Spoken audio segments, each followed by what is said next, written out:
श्रीमद् भगवद्गीதை षष्ठोऽध्यायः 24 श्लोकम् संकल्प प्रभवान् कामां त्यक्त्वा सर्वान् शेषतः मनसेवेन्द्रियग्रामं विनियम्य समन्ततः शनैः शनैरुपरे रुपरमेद्बुद्ध्या तृदीकृहीतया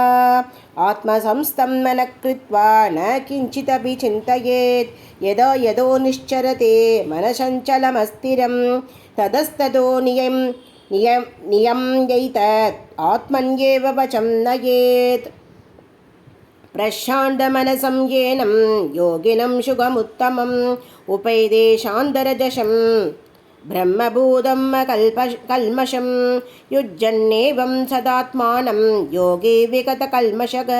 सुखेन ब्रह्मसंस्पर्शम् अत्यन्तं सुखमश्नुते सर्वभूतस्थमात्मानं सर्वभूतानि चात्मनि ईक्षते योगयुक्तात्मा सर्वत्र समदर्शनः यो मां पश्यति सर्वत्र सर्वं च मयि पश्यति तस्याहं न प्रणश्यामि स च मे न प्रणश्यति सर्वभूतस्थितं यो मां भजत्येकत्वमास्थितः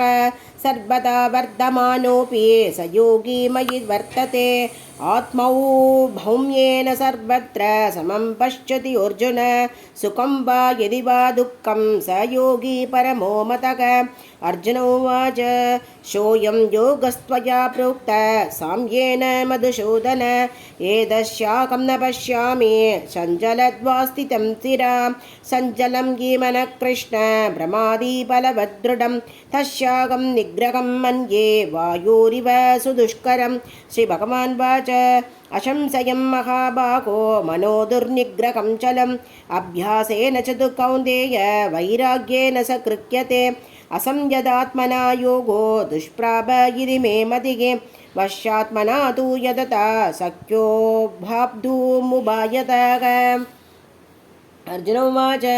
अयदि श्रद्धयो भेदो योगाचलितमानसः अप्राप्य योगसंसिद्धिं कां कदिं कृष्ण कच्छते कच्चिन्नो भयविभ्रष्ट छिन्नाभ्रमिव नश्यते अप्रदिष्टो महाबाहो विमूढो ब्रह्मणपति एतन्मे संशयं कृष्ण चेतुमर्गस्य चेषदः गदन्य संशयस्यास्य चेतानह्यु उपपद्यते श्रीभगवान् वाच पार्थ नैवेकनामुत्र विनाशस्तस्य विद्यते न हि कल्याणकृत्कच्चे दुर्गतिं दात गच्छति प्राप्य पुण्यकृतां लोकान् उषित्वा शाश्वती समाः शुचीनां श्रीमतां के योगभ्रष्टोऽभिजायते अथवा योगिनामेव कुले भवति धीमताम् एतत्ते दुर्लभतरं लोके जन्म यदीदृशं तत्र तं बुद्धिसंयोगं लभते भौर्वदेहिकं यदते च ततो भूय संसिद्धौ गुरुनन्दन पूर्वाभ्यासेन तेनैव क्रियते ह्यवचोऽभिसग जिज्ञासुरभियोगस्य शब्दब्रह्मादिवर्तते प्रत्यत्नात्यदमानस्तो योगेशं शुद्धकिल्पिषः अनेकजन्मसंसिद्धस्ततो याति परां गतिं तपस्विभ्योऽधिको योगी ज्ञानिभ्योऽभिमदोऽधिकः कर्मित्यच्छाधिको योगे तस्मात् योगी भवार्जुन योगिनामपि सर्वेषां